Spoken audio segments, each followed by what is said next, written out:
Hello, Montana. This is going to be a lot of fun. Thank you. It's going to be a lot of fun. There's no place like a Rosendale rally. Forget Trump. Rosendale.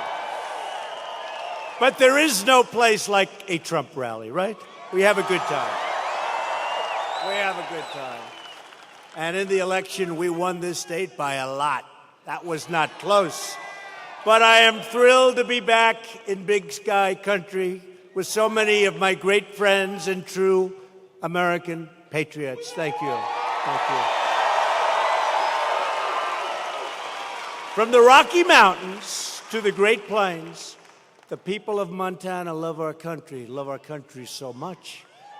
They honor our values, and you always respect our great American flag. You see what's happening. This is an incredible time for our nation. We have the best economy in history. The stock market is at record highs. Unemployment is at historic lows. And more Americans are working today than ever, ever, ever before. That's a great stat, isn't it? Think of it. More Americans today. And it grows every week. Every week it gets higher, higher. But more Americans are working today than have ever worked before in our country.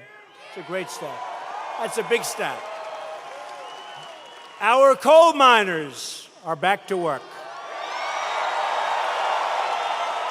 And we are fighting every day for our great ranchers and loggers and farmers, and we're winning that fight, and we're winning it quickly. We're rebuilding our military, crushing the terrorists, and taking care of our veterans. America is winning again, and America is being respected again. As you all saw this week, the Senate is now considering a truly exceptional nominee for the United States Supreme Court, Judge Brett Kavanaugh.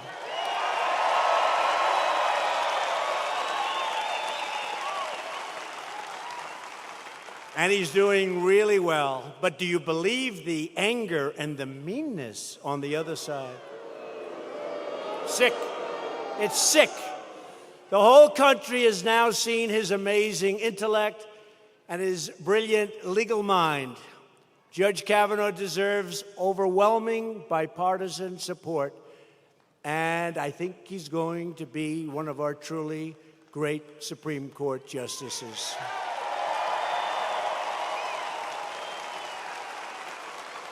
So tonight we're joined by truly terrific Republican leaders from the great state of Montana, including a friend of mine, an incredible senator, somebody that works so hard. And I can tell you, I don't want to embarrass him, but I'm going to tell you, he loves you. Senator Steve Daines. Hello, Steve. Thank you, Steve. Great job. Steve is a worker, and he does an incredible job. You also have a great attorney general who I've gotten to know over the years, Tim Fox, doing a fantastic job. Thank you, Tim. Thanks, Tim. Your Secretary of State, Corey Stapleton. Corey. Thanks, Corey. State Superintendent of Public Instruction. And he's just, this is a fantastic person. Elsie Arnson. Elsie, thank you. Thank you, Elsie. Great job. Been fantastic. You are really, she has done some job. I've heard all about you, your reputation. Thank you very much. And your outstanding Montana GOP Chairwoman, Deborah Lamb.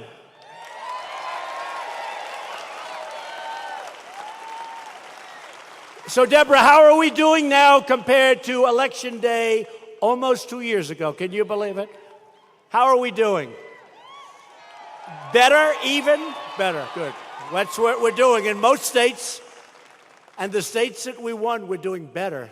Thank you. Thanks. Great job. Great job, Deborah.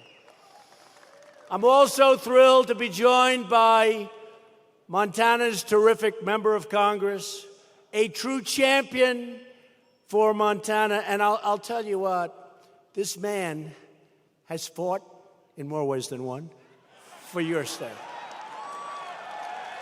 He has fought for your state. Greg Gianforte. He is a fighter and a winner. He's a winner. Great.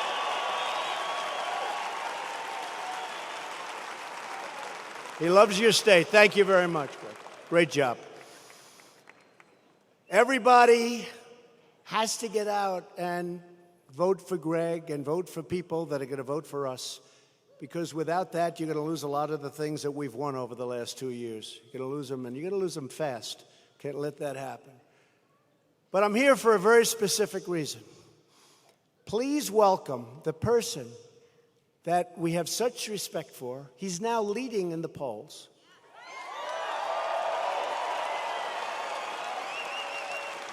But I don't want to say that. I want to say he's just a little bit like 1 or 2 points behind. Is that okay, Matt, for me to say that? But he is somebody who is going to be a phenomenal United States Senator from Montana, Matt Rosendale. Matt, come on up. Matt. Where's Matt? Come on up, Matt. Come on up, Matt.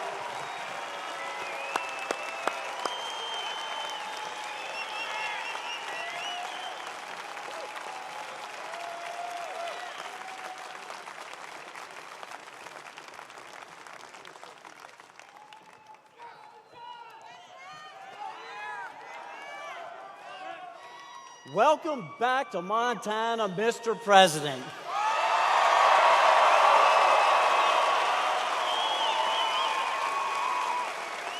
This crowd is all here for you.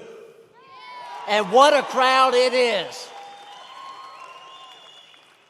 Thank you for fighting for us and for always putting America first.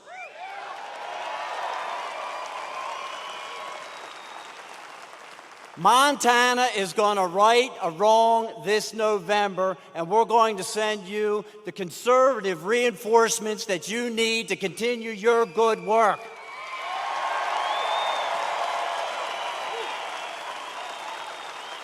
My promise to each and every one of you is that I will always put Montana first and stick with President Trump to make sure we advance his agenda.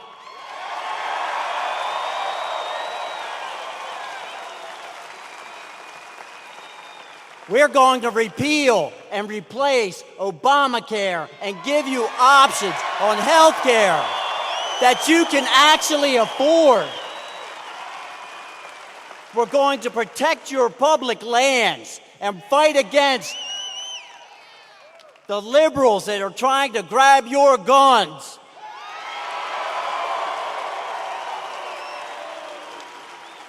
We're going to confirm more justices like Neil Gorsuch and Kavanaugh, people that will uphold the Constitution and defend your Second Amendment rights.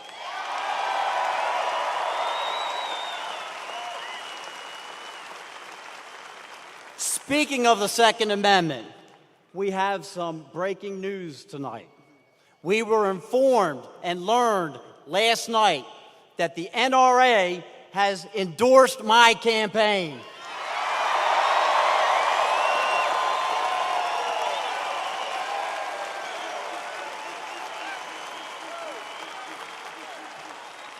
We're going to secure our border, enforce our laws, and build that wall.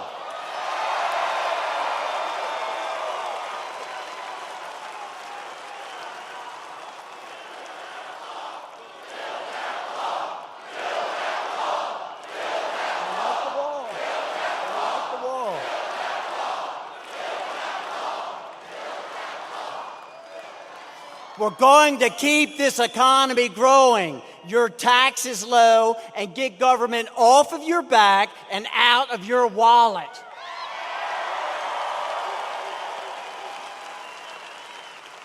We've all seen the problems with big government. Politicians representing themselves and not us, intoxicated with privilege and power. They start worrying about the next election instead of the next generation. President Trump, I agree with you. We need term limits.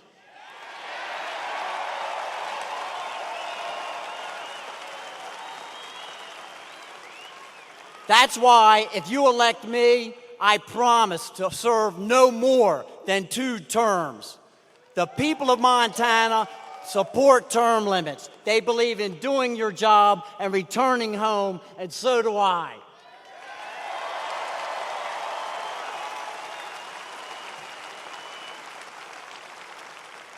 President Trump, thank you for your support.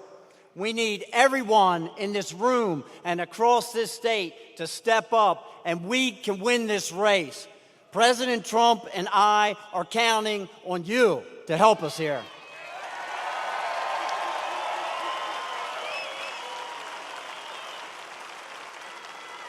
So tonight, I humbly stand before each and every one of you and ask for your vote this November.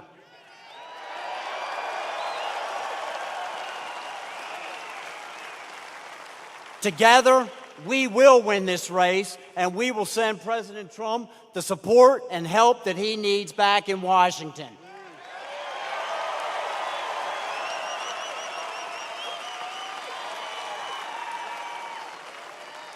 Thank you, Montana. Thank you, President Trump. May God bless each and every one of you and the United States of America. Thank you.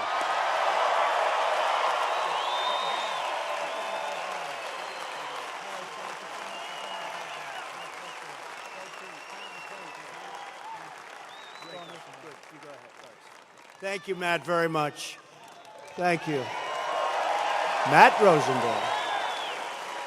Very, very important that we elect Matt and, frankly, other Republicans. We have to get the Republicans. We'll get things we want. We've started the wall. Everybody wants the wall. We've spent $3.2 billion on the wall. We've got to get the rest of the funding. We're going to get it. The Democrats want to obstruct that. They want to obstruct our great justices. And by the way, you obstruct these justices, you're going to lose your Second Amendment.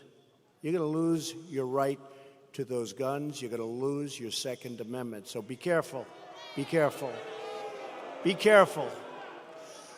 And don't forget, Tester's going to vote with the Waters and the Pelosi. Can you imagine? Maxine Waters is your new leader in the party. Can you believe it? Maxine Waters. She is something. But he's going to vote for Schumer. They're going to do whatever they say. They stick it. I will say this. One thing. Their policies are horrible. They're for open borders, meaning let all the crime come in. They're against so many things that you want. You know, I've been saying, and I've been saying it strongly, they're going to take away, they're going to hurt your Social Security so badly, and they're killing you on Medicare. Just remember that. I'm going to protect your Social Security. We're going to take care of your Social Security. Matt Rosendale is going to make sure we're not touching your Social Security, and your Medicare is only going one way. That's stronger. They're going to end up taking it away from you, and you won't even know what happened. And on top of that, you're going to pay more tax. It's crazy. John Tester will never drain the swamp because he happens to live in this swamp and he loves the swamp.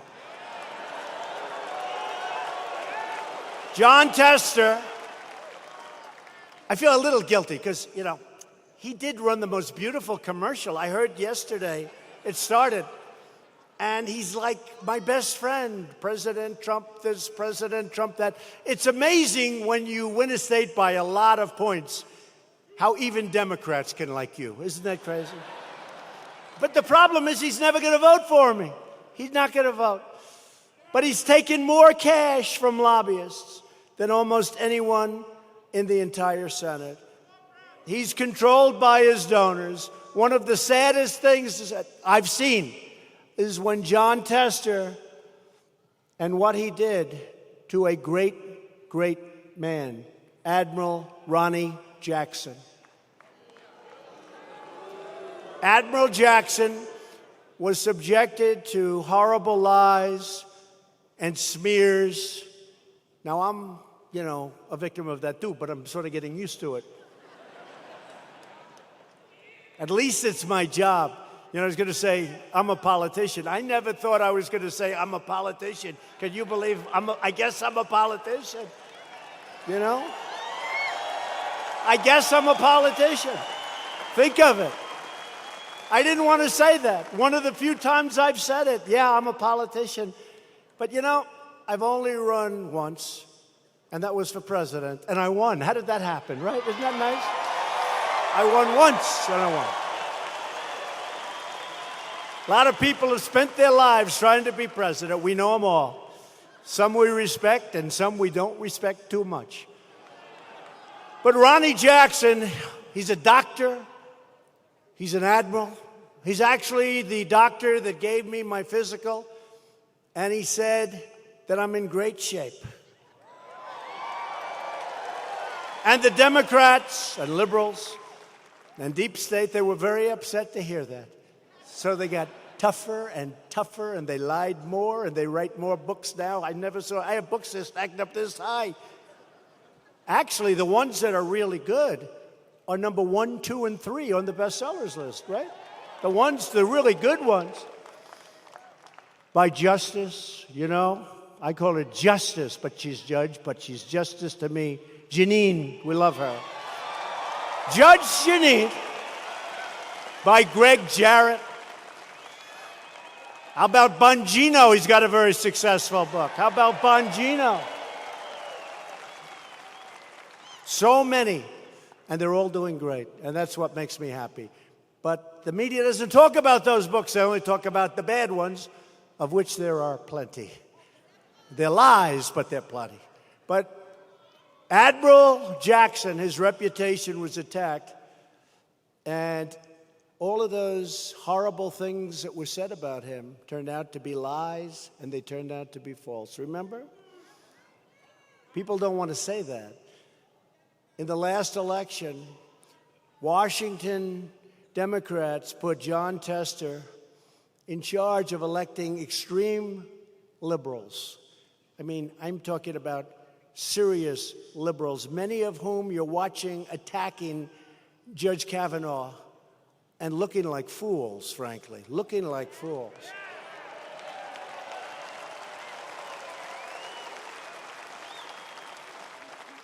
And one of them will most likely be a candidate to run against your favorite of all time president, me.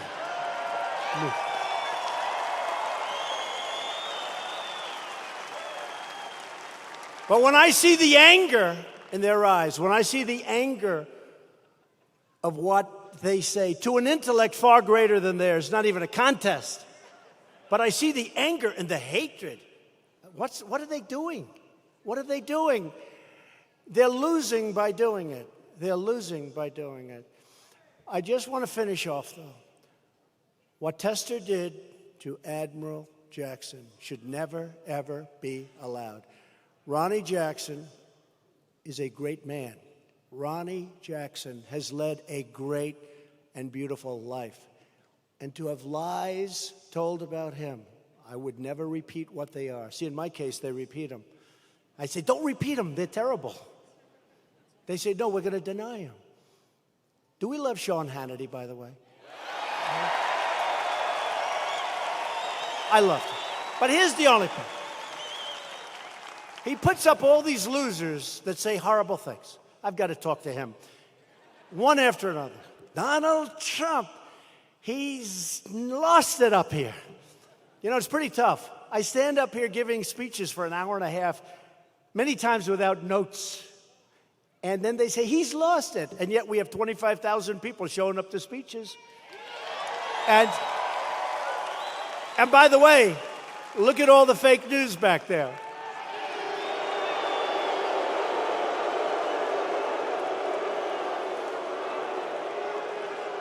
Donald Trump. They go, Donald Trump. You know, it's really funny. Donald Trump's lost it. So I beat 17 great Republicans. I mean, senators. I beat governors, a couple of people, great people like Ben Carson. I beat a lot of great people. Ben Carson was tough. But I beat 17 great people. And I respectfully say I beat the Bush dynasty. Okay. That's over. Pretty recently. Okay, now I have the privilege of going against crooked Hillary Clinton. So I beat crooked Hillary.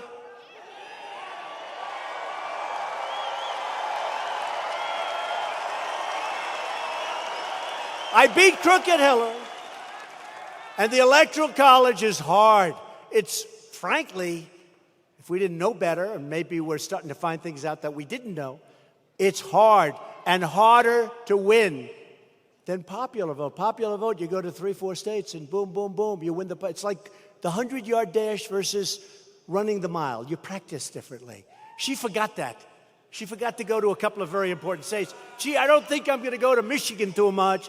I don't think I'm going to go, she said, to Wisconsin. I do hear her husband said, you know, you better go to Michigan. You better start going to Wisconsin. Well, fortunately, she didn't listen to that. But think of it. So I beat the Republicans, governors, senators. I beat the Bush dynasty, respectfully. I beat Hillary, who stole it from Bernie. Bernie should have won, but that's okay. They stole it. Superdelegates. How do you like superdelegates? But she's got superdelegates that were handed to her. Bernie should be angry. Why isn't he angry? Crazy Bernie. He is so crazy, but you know what? I saw him the other day on television, and he's ranting and raving. He's sitting behind a microphone. I'm going to do this. I'm going to that. Bomb, bomb, bomb. The hair's flying. He's going crazy.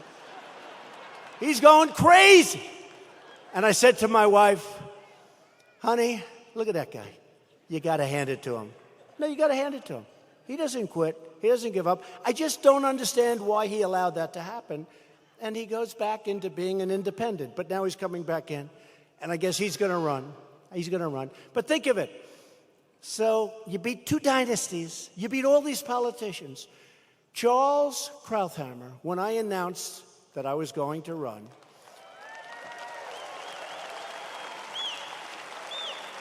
he said, why would he run? This is the finest. Well, he didn't know me, so I'm not insulted. He said, this is the finest field of Republicans ever assembled. I actually did. I looked at my wife. I said, you know, that's his business. He just said, these are the finest ever assembled. Why am I doing this? And then I said, that's okay. I'll do it anyway. Let's see what happens. Let's see what happens. So I beat all these senators, all these governors, all these brilliant political minds. Then I beat the other side. And then I listened. Is he competent? I think I'm pretty competent, right? Don't you think so?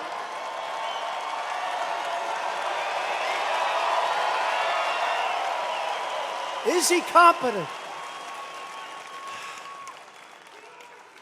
And their ratings are down the tubes. You know why? Because people get it. They really get it. But it is funny to hear that you have all these victories. And you know what?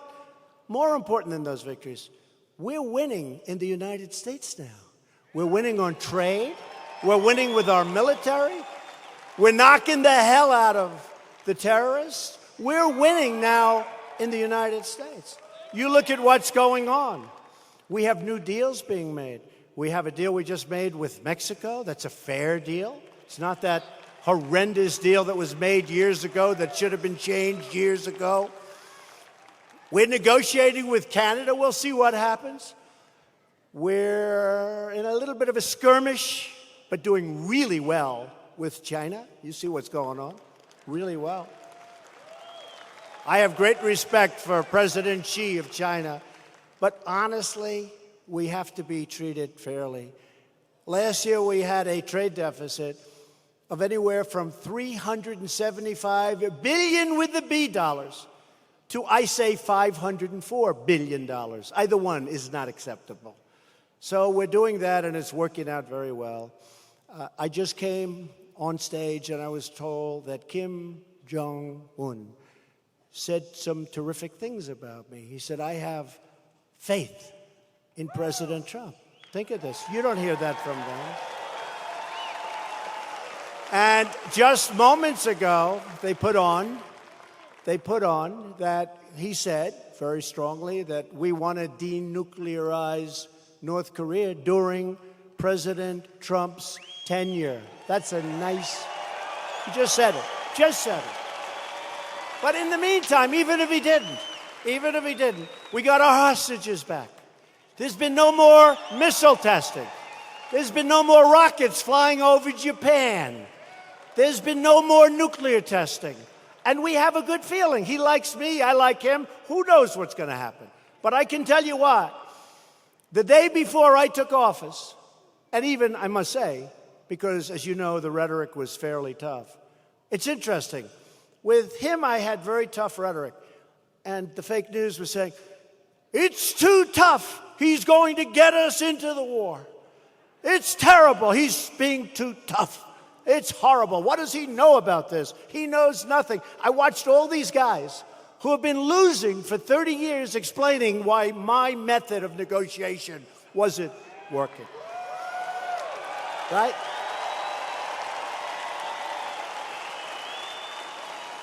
And I'll tell you what, I respect him, he respects me, and I think something's going to happen.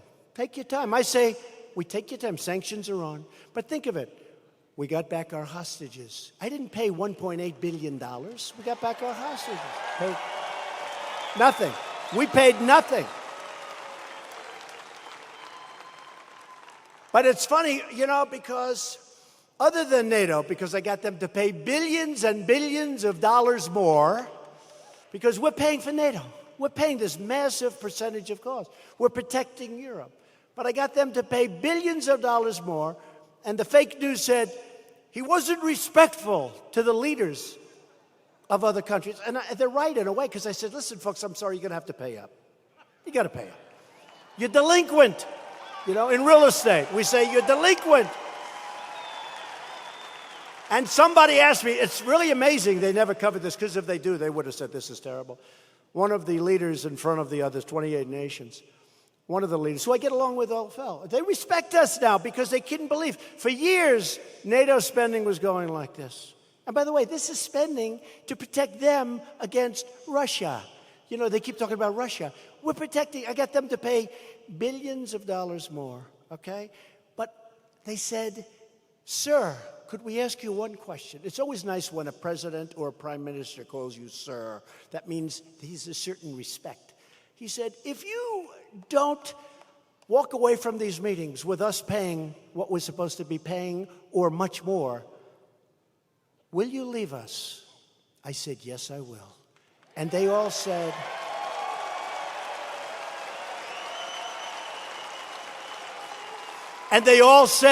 we'll pay. We'll pay. Now, the mainstream media doesn't want me to say that. They want me to say, no, sir, we'll never leave you. But then there's no reason for them to pay, right? Why would they pay? Supposing they asked me the same question.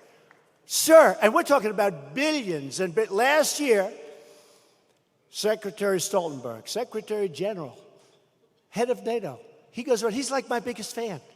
And I like him too. But he goes around saying, last year, that was when I just did a minor, because, I was only in office for about 14 seconds. So I couldn't, I didn't want to use too much bravado. You know how much they paid extra? $44 billion. That was last year. This year, it's much higher, because now I feel comfortable. I asked them in a more firm manner. And they're paying, and they should pay. But they were saying that I didn't treat them well. If I would have done what they said, or if I would have done what these consultants and these people that I watch on television who used to do this stuff, they all failed. They failed miserably.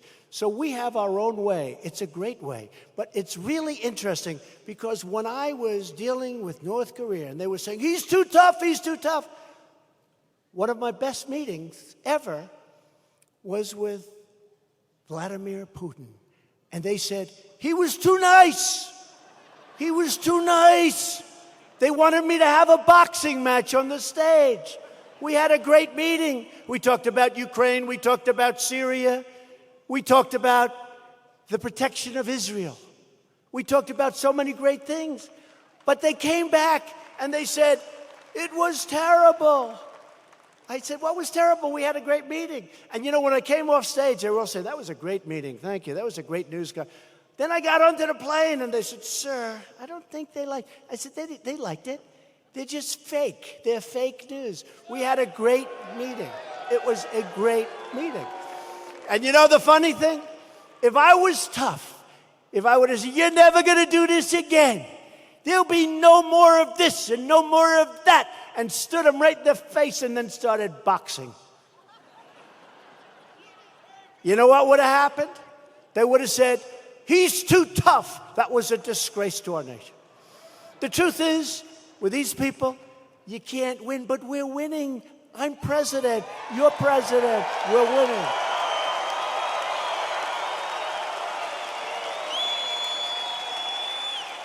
So everybody knows Jon Tester's game. He says one thing in Montana, but does the exact opposite in Washington. That's what happens. He'll come home and tell you about your Second Amendment, then he'll vote for something where you knock the hell out of it. Jon Tester talks like he's from Montana, but he votes like he's Nancy Pelosi. That's what he votes. He's a Nancy Pelosi. No, look at his voting. It's the same voting as Schumer, Nancy Pelosi, and the legendary Maxine. Jon Tester voted no on tax cuts, and he voted for the Obamacare disaster, which we almost repealed and replaced, but we'll get it done. And remember this, we got rid of the most unpopular element of Obamacare, right? The individual mandate. We got rid of the individual mandate. That was the most unpopular single. That is where you have the right to pay a fortune for the privilege of not having to pay a fortune for bad health care. Right? It's incredible. But we got rid of it. We'll get rid of all of it. And you know, one thing I have to say also, Obamacare was going up 115%. 125%, 80%, 60%, 53%, all different places. It was going up massively. You know, we want to repeal and replace it, and if we get enough Republicans, we will, and we'll have a much better health care. We've already come up with some of them, association care, etc. But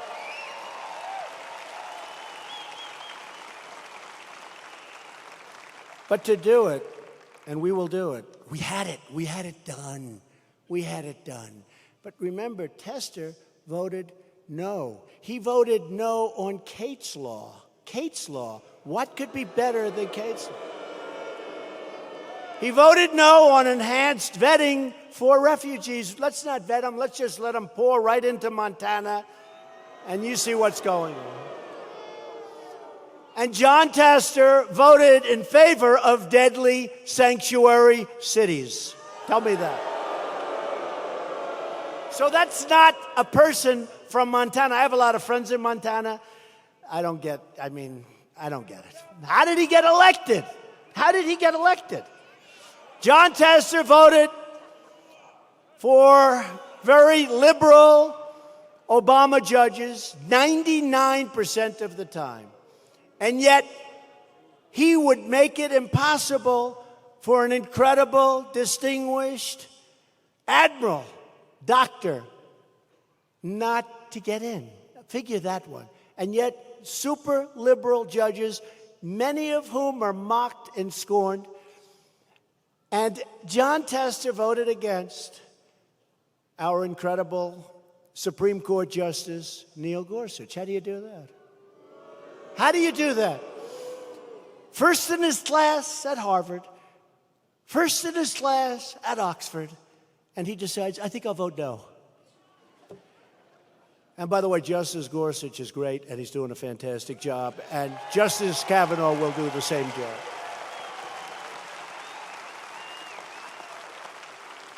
It's embarrassing to watch those people make fools of themselves as they scream and shout at this great gentleman. This election, you aren't just voting for a candidate. You're voting for which party controls Congress. Very important thing. Very important thing. I don't even bring it up because I view it as something that, but they like to use the impeach word. Impeach Trump. Maxine Waters, we will impeach him. But he didn't do anything wrong. It doesn't matter. We will impeach him. We will impeach. But I say, how do you impeach somebody that's doing a great job, that hasn't done anything wrong? Our economy is good. How do you do it? How do you do it?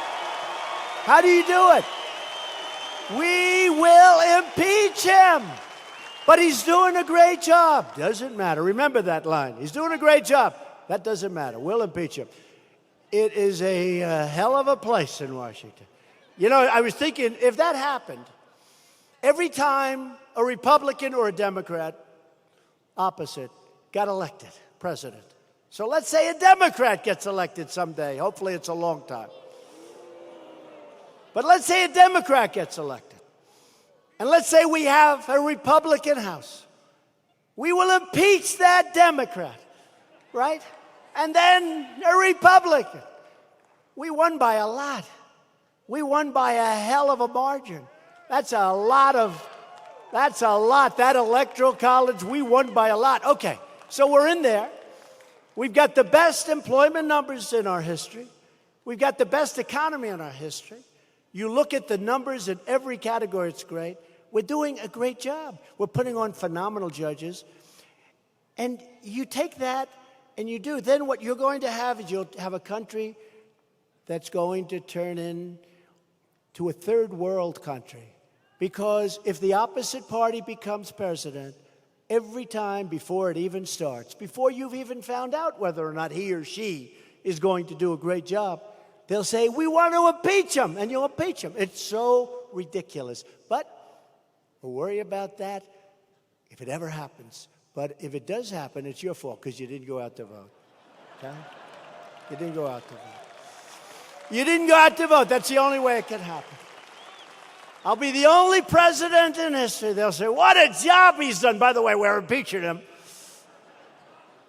Today's Democrat Party is held hostage by haters, absolute haters, left-wing haters, angry mobs, deep state radicals, and their fake news allies. Those people are the best. They're the best allies they've got. I mean, you look at the Washington Post or the New York Times, I can never get a good story. I mean, you look at this horrible thing that took place today. It's really, is it subversion? Is it treason? It's a horrible thing. Even, the good thing about that? Even liberals that hate me say, that's terrible what they did. And it is really terrible. When I won the election, the New York Times, all their subscribers were leaving. And when I'm ultimately no longer president in hopefully about 6.5 years from now,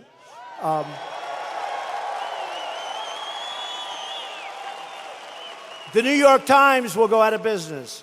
All of them will be out of business. CNN will be out of business. They're almost out of business now if you look at their ratings. They're close to out of business. But they'll be out of business. But the New York Times, you remember, it was very famous. Nobody's ever seen it before. Maybe never done before. They apologized for their bad coverage of me. They apologized to their subscribers because after I won, everyone said, what the hell happened? What happened? We're reading this piece of garbage, and the guy that they kill every day, he won. So they wrote, does anybody remember? That was a very big story. They wrote an apology to their subscribers to stop the flow of people leaving and giving up their subscription to the New York Times. And it was quite amazing to watch. And honestly, for 2 weeks, they really covered me well. And then it began. And then it got worse and worse and worse, and now we've reached an all-time level. The level of hatred is quite great, but that's okay. On the way over here, I saw a liberal pundit. He was filled with anger, and he was attacking me and our great administration. We have great people. I'll tell you, the White House is really working good. My wife put out a tweet today. Did you see that she doesn't do this. She put out a tweet. They had me stomping around, screaming with anger up in my area of the White House where I live with my wife and son, Barron. They had me screaming, shouting like a lunatic. And I had a television. I said, what are they saying? I had 6 people in my office. I was in the Oval Office. And we were having a talk on trade. Actually, it happened to be trade with Canada. They were telling me what's happening. And they said, sir, you're not up there screaming and ranting and raving. You're here talking. That's how dishonest it's become. But I asked a young, bright staffer of mine, why are they so filled with this much hatred? Why? Our country's thriving, jobs are booming, prosperity is soaring, and the future has never looked brighter for the USA.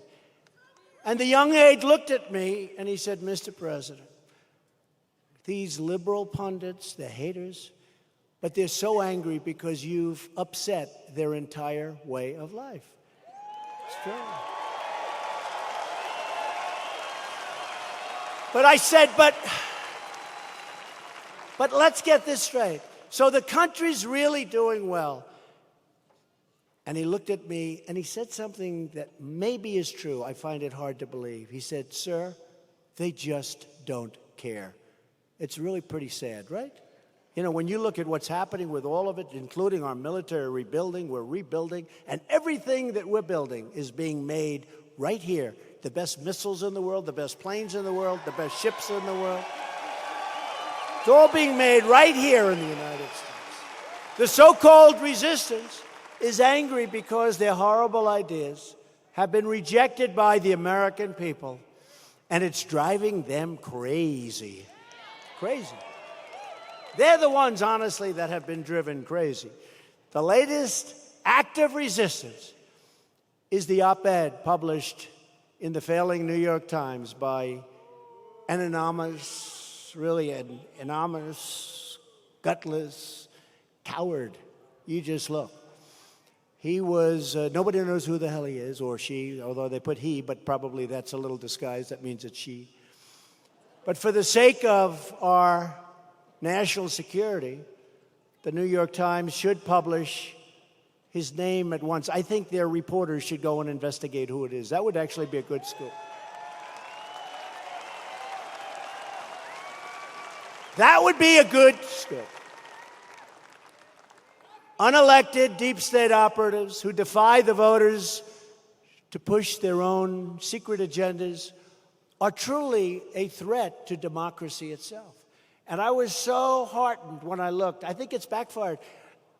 Seriously, people that don't exactly dig us and they don't exactly like me, they're fighting for us. It's an incredible, it's actually a beautiful thing. We've picked up a lot of support because at some point this whole thing is going to be exposed. And it's really bad, and it's really dangerous, and it's really sad for the media and the mainstream media. It really is sad.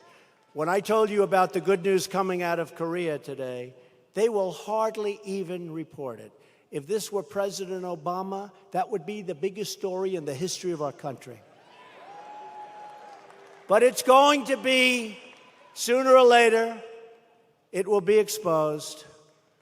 The policies of our political opponents have brought about only failure, destruction, and humiliation to our country. Look at what happened. Look at where we were, and look at where we are.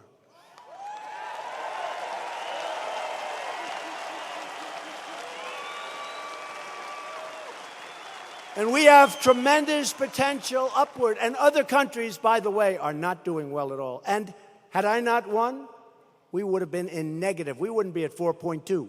We would have been in negative numbers. We were going down. We were low and we were headed down. We freed up this country with the regulations and the tax cuts. We freed up our country, and it's great to watch. But if you don't elect Matt, I will tell you, they can change it very quickly. They said, Nancy Pelosi said yesterday, she wants to raise your taxes. I mean, okay. Tell me, is raising your taxes like supposed to be a popular thing to do? Because what's going on, they have been driven so far left. I don't know why they don't talk about red waves. I mean, historically, the person that's president, when you have the party having the president, they don't do well in midterms, but nobody's ever had, an economy like we have. Nobody's ever had this economy, so hopefully you're going to remember that. They robbed our middle class while spending trillions of dollars on adventures overseas. And we're pulling way back, but we're so respected now. You can pull back a little bit, but we're so respected. They're not playing games with us anymore, folks. They're not playing games. I don't want to tempt them too much by telling you things that don't happen anymore to us, because there's no reason for me to tell you. But when you see some of the things that happened 4 years ago and 6 years ago and 8 years ago, you take a look at what happened and you take a look at what happens now, where we took that horrible Iran deal and we terminated it, and you look at what's going on. We're respected again as a nation. We're respected again as a nation. But these people enrich themselves while shipping our jobs to other countries, and they oversaw the greatest transfer of wealth in the history of the world. It's true. This is the greatest transfer. NAFTA was such a bad deal. Some people say, oh, please, would you extend NAFTA? I said, we have to renegotiate it. It's such a bad deal. And when I was campaigning, I said, we'll either terminate it or renegotiate it. I don't care. But so far, it looks like it could happen where we'll renegotiate it. But these disastrous policies were on the ballot box in 2016, and they lost big. That's why we're here. In 2016, the American people voted to reject this corrupt globalism. They voted to reclaim their independence and their pride. And they voted, most importantly, to make America great again. It's very simple. Soon we'll be changing it to keep America great. Keep America great. Soon. When should we do that, by the way? Okay, wait a minute. Soon we're going to have to change because we are doing well. So when do we change, make America great again, to keep America great? I don't know. Soon. We're draining the swamp, and the swamp is fighting back. But don't worry, we will win. We will win. We always win.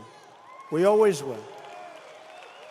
This November, you need to vote Republican. Vote for Matt Rosendale and vote to put America first. Have to do it. Have to do it. Republicans stand for stopping illegal immigration, fixing horrible trade deals, cutting your taxes in a major, major way, biggest tax cut in the history of our country.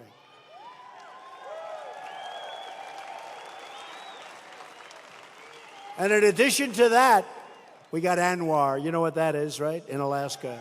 They've been trying to get that approved for 50 years. We got it approved. It's part of that plan.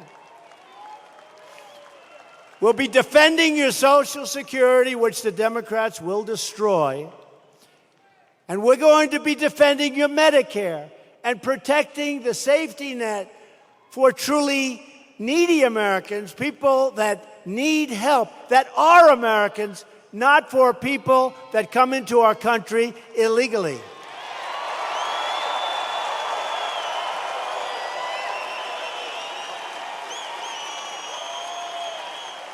Democrats want to raise your taxes. They want to raise them. I don't get it.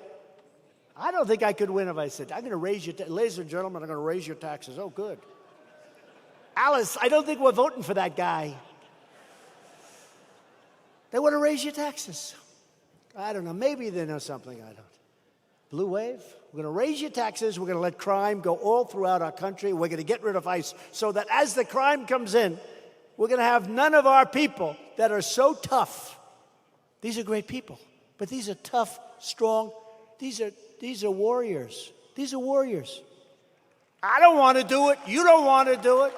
I'm looking at these people in the front row, two of whom I know. They don't want to do it. ICE does it like, hey, it's like, let's go out to dinner. They have done an incredible job. So they want to raise your taxes. They want to open your borders. They want crime to pour in because that's what's going to happen when you open your borders. How about the governorship of California? He just announced that he wants to open borders and he wants to let anybody come in that wants to. And then he wants to pay for all medical, for all school. What happens, I said, if the entire world decides to go to California because they get free health care, free medical care, and free education? California has just increased in size to 500 million people. California has just become one really large person. California, think of it. He says, I want to open the border. I want everyone to come in. At the same time, for illegal aliens, illegal immigrants, a lot of different names, he wants to get rid of ICE. He wants to cut down on law enforcement. And he wants to pay for their medical, their health care, and their education. But I really asked the one, look, it's all about common sense, right? I think I won because of common sense. And because, like you, me, we're smart. We're really smart. But I said to myself, just common sense. Everyone's going to come in. I may even move to California to get free health care. I may move there.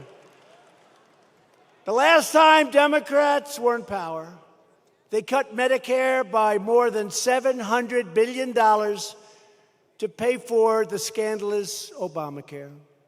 Now Democrats want to steal trillions of dollars from Medicare. I'm going to ruin your Medicare, watch. They want to turn America into Venezuela. I don't think so. Democrats would destroy Medicare with Medicare for all. You heard that. Medicare for all. Until they run out of money, which will be like in the third day. And then it'll be Medicare for none. Or it will be 1/10 Medicare what you used to get. They want to rob our seniors of their Medicare benefits. And they want to raid your Social Security. They will destroy your Social Security. And I'm going to save your Social Security. We're not touching your Social Security. Do you remember when I ran? You remember when I ran? I said, I'm not touching Social Security. Everybody said, well, and everybody else wanted to do things with Social Security. I said, we're not touching your Social Security, right? I didn't touch your Social Security. Remember what I said? Growth. Growth will take care of it. Growth. And that's what's happening. We are growing beyond what anybody expected, beyond what those people thought was possible. We're growing. It's called growth. A lot of money's coming in. Democrats also want open borders. And all of that equals massive costs, massive, and massive crime, and massive tears. Tears. You look at the families that have been so badly hurt. Republicans want strong borders. We want to finish the wall. We're up to $3.2 billion. We've done a lot of work on the wall. A lot of people don't understand that, but that's okay. Got to finish the wall. And we'll get that approved. We're going to get it approved. It's moving along. I'd like to do it. I could do that whole thing in 1 year, but these guys are holding back. The only thing Democrats are good for is obstruction and resisting. Their whole campaign is resist, resist. I don't get it. We're going to have no crime. We want to protect America's great people and its great citizens. We want to protect American benefits, and we're doing that, and I've done it. In Maryland, The Democrat candidate for governor wants to give illegal aliens free college tuition, courtesy of the American taxpayer. Come on in, free college. In Florida, the Democrat nominee for governor wants to abolish ICE and release hundreds of criminals onto our streets. He wants to also take care of their Medicare and every other thing you can take care of. You name it, he wants to take care of it. And Florida will be a disaster. Florida is one of the most successful states in our union. It'll be a disaster. You have a great candidate in Florida. It's called the Republican candidate, Ron DeSantis. Ron for governor. This election is a choice between Democrats who want to abolish ICE and Republicans who want to abolish MS-13. It's very simple. People have no idea how bad they are. Nancy Pelosi got extremely angry at me when she started yelling, "They're human beings. Don't talk to them like that. Don't call them animals." Remember, she said, "Don't call them animals." Then you see what they do and how they do it and the viciousness of it. No, I'm sorry, Nancy. I'm very sorry. Hate to tell you, Nancy. You're going up the wrong tree, Nancy. Republicans stand proudly with the brave men and women of ICE, with Border Patrol, and with our law enforcement.